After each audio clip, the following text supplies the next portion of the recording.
Hello! E aí, alunos do nono ano, tudo bem com vocês? Galera, a gente vai continuar o nosso bate-papo aqui sobre trabalho, porque trabalhar é uma coisa que a gente sabe fazer bem, né? Ou não? Bom, a gente vai falar hoje sobre os novos desafios no mundo do trabalho. Você aí sabe quais são os novos desafios que estão esperando por vocês daqui a uns dias? Porque, afinal de contas, vocês já estão no nono ano, daqui a pouco primeiro, segundo, terceiro, acaba o ensino médio. E aí vem os desafios da vida profissional. É isso que acontece, pessoal. Naturalmente a gente vai tendo que ter mais responsabilidade. Então a gente vai falar hoje com vocês exatamente sobre esse assunto. Por que é importante vocês saberem o que espera por vocês daqui a algum pouco tempo, daqui a alguns anos. E o que vocês precisam saber para já se preparar para esse novo mundo, que é o mundo do trabalho, nessa contemporaneidade, ao mundo do trabalho agora com a chegada, né, com a evolução da tecnologia. E como essa evolução da tecnologia, ela vai impactar diretamente a vida dos jovens, a vida profissional, esse futuro do mundo do trabalho, que faz com que vocês precisem se atentar, ficar ligadinhos, tá bom? Então vem comigo aqui, vamos conhecer os assuntos da nossa aula de hoje. Bom, olha só, nono ano, preste atenção aí. Trabalho e emprego, nós vamos falar sobre isso hoje, e os novos desafios para o mundo do trabalho. O que nos espera daqui a pouquíssimo tempo? A gente está falando, pessoal, de coisas que vai acontecer daqui para 2030, muita coisa já vai mudar. Empregos vão desaparecer, realmente, estou falando literalmente, pessoal. Empregos vão desaparecer e novos empregos, novas necessidades do mundo profissional vão surgir. Então, fiquem ligados aí que a nossa aula de hoje é bem interessante. Bom, trabalho e emprego. Por que é importante a gente perceber a diferença? Vamos para a pergunta, que a gente sempre começa aqui com a perguntinha, né? Você sabe a diferença entre trabalho e emprego? Conseguem distinguir essas duas palavras? Sim ou não? Olha só, se você não sabe, anota aí, porque é hora de você entender qual é a diferença entre trabalho e emprego. Vamos lá. Tá em branco aqui é porque não tem nada, né? Então é a mesma coisa. Não, estou brincando. Vamos lá para o nosso conceito. Bom, gente, o trabalho. O trabalho é um conjunto de atividades para geralmente alcançar um objetivo. É uma atividade que você vai fazer. Porém, ele pode ser remunerado ou não. Tá? O trabalho pode ser remunerado ou não. Já o emprego, qual é a diferença? É uma atividade que se realiza com o intuito de obter o quê? Uma renda, entendeu? Ou seja, o trabalho, ele não necessariamente, ele precisa, vamos voltar aqui, ele precisa ser remunerado. Já o emprego, ele é uma atividade que vai ter por natureza a remuneração. Então, você vai trabalhar por determinado tempo, e aí depois você vai obter o seu salário, a sua renda, enfim, comissão, isso daí vai ser variável, tá? Então, essa é a grande diferença. E quero que vocês entendam que, apesar de serem palavras com significados diferentes, a maioria das pessoas utiliza o trabalho e o emprego como se fossem a mesma coisa, mas não é, como eu disse para vocês. O trabalho, ele tem com vistas a realização de uma atividade. E o emprego é uma atividade também, só que é com obtenção de renda. Beleza? Anotado aí? Muito bem. Então, gente, o emprego, ele é um cargo que o indivíduo tem em uma empresa, por exemplo, que oferece um pagamento para que ele cumpra devidas funções, tá? Então, nesse sentido, é uma forma de conseguir uma renda através de atividades desenvolvidas. Então, está lá o indivíduo, lá na empresa, a função dele é construir planilhas financeiras e trabalhar a questão do controle contábil, financeiro e contábil de uma empresa. O cargo dele é esse, né, um assistente, por exemplo. Então, no final do mês, né, basicamente assim que acontece, ele vai ter o quê? O salário. Basicamente assim que funciona a questão do emprego, beleza? Vamos lá. Quais são os novos desafios para o trabalho? O que nós temos assim em vista, que os analistas já têm apontado, para essa realidade que logo, logo se apresenta para a gente. Vamos lá. Os novos desafios estão cada vez mais presentes com o avanço da tecnologia e exigências cada vez maiores. O que vocês têm que entender, gente, é que a tecnologia é o ponto-chave dessa nova realidade. Então, se você não gosta de tecnologia, se você não está ligado no que está acontecendo, você já está um ponto atrás dessa ideia, dessas inovações. É isso mesmo, vou falar a verdade porque a gente tem que dizer, né, pessoal? Então, o que eu trouxe para vocês, assim, para a gente refletir? Essas transformações no mundo do trabalho, ela vai estar relacionada às inovações tecnológicas, tá? Então, o que a gente tem aí? Uma realidade da indústria 4.0. O que é a indústria 4.0, pessoal? Esse conceito, ele surgiu na Alemanha, né? Com a automação, a transformação das indústrias alemãs.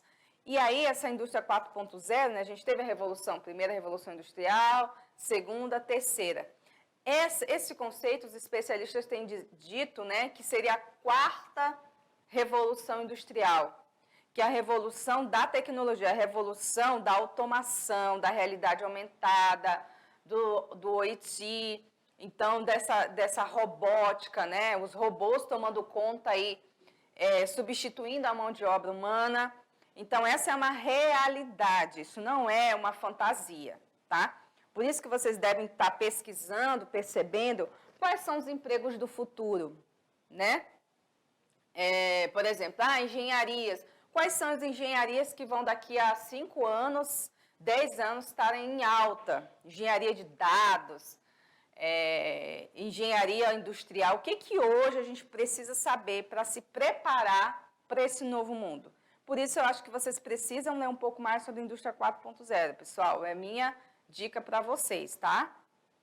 Então, o que a gente tem? A mão de obra humana, ela está sendo cada vez mais substituída por máquinas, principalmente nos países que têm uma indústria pujante, né? O que quer dizer isso? Uma indústria, autoindustrialização, que fornecem produtos para nós. Porque o Brasil, gente, se a gente for ver, na verdade, nós não somos um país altamente industrial.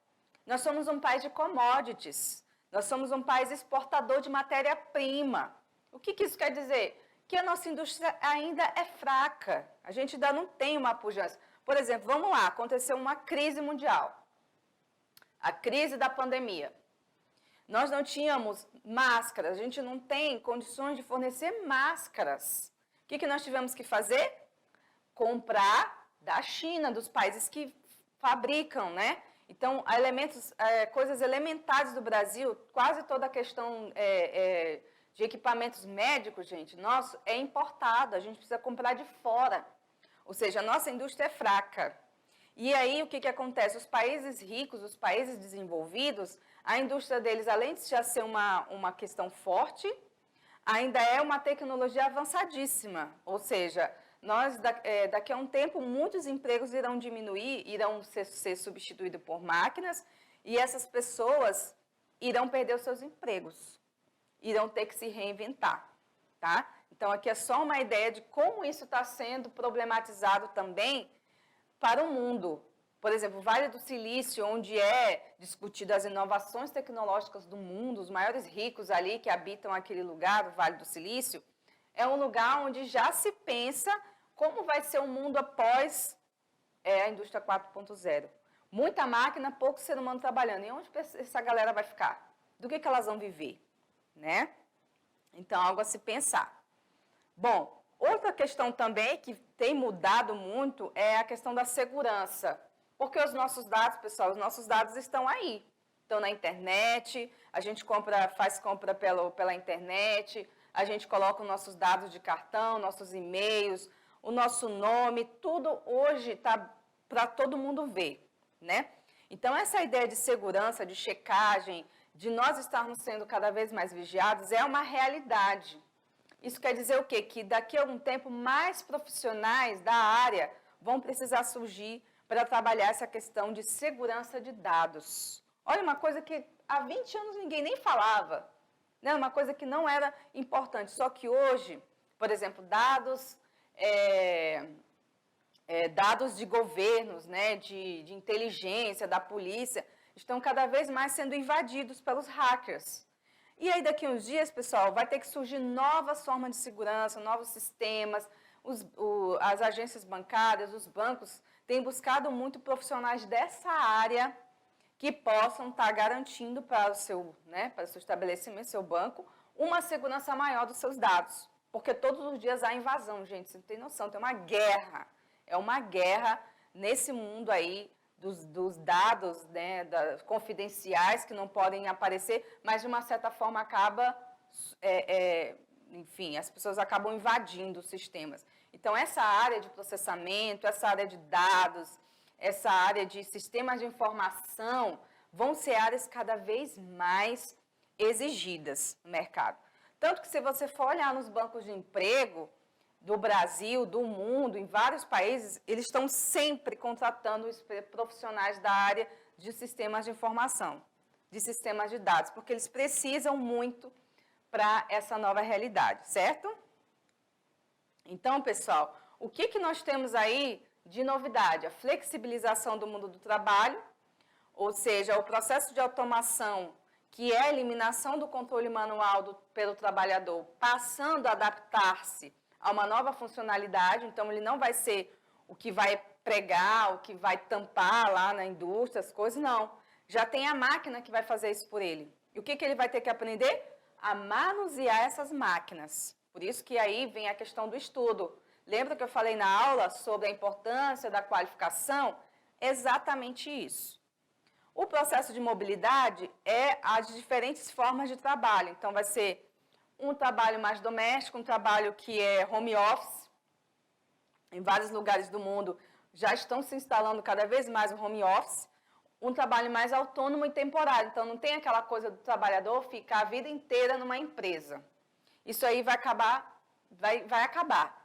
O que vai acontecer? As pessoas vão estar sempre mudando de emprego. Por quê? Porque ali a funcionalidade dele é por 6 meses, por exemplo. Eu preciso de um trabalhador, um profissional, que fique só 6 meses. E aí ele fica 6 meses, tchau, vai embora, vai para outro lugar. Então, isso é uma realidade das grandes capitais, das grandes cidades, onde as pessoas realmente precisam estar sempre buscando. Isso é bom? É bom pela renovação, mas também é ruim porque nunca tem uma segurança, né? Bom, outros novos desafios, né? É a questão dos soft skills, hard skills, que são as competências que o trabalhador, que as pessoas terão que ter para determinados tipos de trabalho. Então, vamos conferir aqui comigo? Vamos lá? Olha só, soft skills, hard skills. São habilidades comportamentais e habilidades técnicas, ou seja, hoje não é só exigido saber fazer, é exigido também um comportamento para tal função. Então, a gente tem aqui, ó, habilidades comportamentais. É relacionada à questão do comportamento e dos relacionamentos interpessoais que as pessoas podem ter e afetar isso positivamente nos resultados. Então, uma pessoa que tem uma boa comunicação, um bom relacionamento com seus colegas, uma ética no trabalho, empatia e o espírito de equipe, ele consegue ter uma maior saúde, né, digamos assim, profissional, ele consegue estar mais presente. Então, não adianta nada a pessoa ser um ótimo profissional, mas ser um péssimo colega de trabalho. Isso daí, gente, hoje em dia é muito importante, tá? Habilidades técnicas é aquelas que são variadas em relação aos objetivos daquela função, como relação ao certificado, a um curso, ou seja, a pessoa que tem curso de programação, tradução, contabilidade, matemática, operação de máquinas. Então, essas habilidades técnicas e comportamentais, elas são importantes juntas. Para quê? Para que esse profissional ele possa ser tanto um bom profissional técnico, como também um bom profissional comportamental, que saiba lidar com os problemas, que não sai gritando com os outros, que saiba lidar com os conflitos, com desafios. Então, gente, atente-se, não adianta você saber só fazer alguma coisa, você tem que ser um bom profissional e trabalhar bem em equipe, tá bom? Fica a dica aí, pessoal, olha só. Conclusão da nossa aula de hoje. O emprego não é a mesma coisa que trabalho, a gente já viu lá no início da aula, né? O emprego é com vistas a uma remuneração e o trabalho é uma atividade que pode ser remunerada ou não. Outra conclusão que nós tiramos da aula de hoje, nós vivemos uma intensa mudança e novos desafios para o trabalho que envolve exatamente a tecnologia. Então, a gente precisa atentar para o que está acontecendo hoje, o que está mudando no mundo do trabalho, né? Automação, internet das coisas, realidade aumentada, tudo isso que vai interferir, impactar diretamente nas relações de trabalho. E outra questão também é que nós teremos que desenvolver novas habilidades para exercer determinadas profissões, que vai levar em consideração o teu aparato técnico, os cursos que você fizer, as capacitações, assim como também o aparato comportamental, ou seja, como você, como profissional, se comporta diante dos desafios, diante dos conflitos, diante de um colega que está passando um problema, se você é empático ou não, se você não está nem aí para ele, quer que ele se lasque. Isso daí tudo, pessoal, leva-se em consideração nos dias de hoje. Inclusive as próprias redes sociais, viu, pessoal? Às vezes as pessoas não estão dando a devida importância e tem muitos profissionais, empresas, que antes de contratar um profissional, ele olha as redes sociais. Por quê, professor? Por que essa criatura quer ver a minha rede social? Porque, dependendo de como você se comporta, né, o que você curte, como você leva a sua vida fora do trabalho, também impacta diretamente o trabalho, viu? Isso daí é uma coisa muito real, não estou inventando não, isso é uma verdade, tá? Bom, pessoal, então, vocês viram aí que a questão do trabalho, ela vai além de você saber fazer algo. Saber fazer algo é apenas uma faceta da vida profissional. Eu sei dirigir caminhão, né? Então, se eu sei dirigir caminhão, já é uma habilidade que é importante, que vai me garantir emprego. Mas e aí, será que isso realmente é hoje o objetivo real? É só você saber fazer algo ou você precisa ter, por exemplo, na área de motorista, né? Na área de condutor. Você sabe dirigir um caminhão, mas você tem capacitação, você tem cursos, você tem as experiências, né? E você sabe lidar com as pessoas, como eu disse para vocês. As habilidades comportamentais, elas são importantes. Então, assim, não adianta você ser um ótimo motorista de caminhão e você gritar com o seu colega. Na hora que você está irritado, você sai gritando com as pessoas. Gente, isso é muito importante. Eu já presenciei, já vi situações de profissionais serem demitidos porque não sabem lidar com as emoções. Fica chateado, grita com todo mundo, sai com raiva, desconta nas coisas. Então, pessoal, reparem isso, sejam atentos a essas questões. Quem não tem controle emocional dificilmente vai poder, por exemplo, exercer uma liderança, porque o líder, ele precisa ter sangue frio para lidar com as coisas. Seja com coisas boas, sejam com conflitos. Ele precisa aprender a lidar com as emoções. Entendeu? Então, gente, essa é a questão importante para o mundo do trabalho também. A tecnologia, a mudança que tem sido feita em prol de desenvolvimento econômico, né? O mundo, os mercados, a economia, ela está preocupada em como aumentar a produtividade. Como aumentar a produtividade de carros, como diminuir os custos com o pessoal, com salários. Então, a tendência é a diminuição dos salários, a tendência é a diminuição dos empregos. E isso é importante para a nossa próxima aula, tá bom? Fica uma deixa aí, um spoiler, para vocês virem me acompanhar na nossa próxima aula, que nós vamos falar exatamente disso, tá? Então, vocês precisam prestar atenção para que essas tendências, elas trazem muitas coisas boas, como eu disse para vocês. A automação, né? A própria robotização dessas empresas, né? Hoje o robô faz tudo, carrinho que levanta, que abaixa, que tampa, que, enfim. Essa robotização, ela é importante, mas quais são as consequências que isso traz para a vida do trabalhador, para a própria sociedade como um todo? É isso que eu quero falar com vocês daqui a pouco na nossa próxima aula, tá bom? Então, gente, fica aqui comigo, daqui a pouco nós voltamos com a nossa aula ainda sobre trabalho, tá bom? Até mais!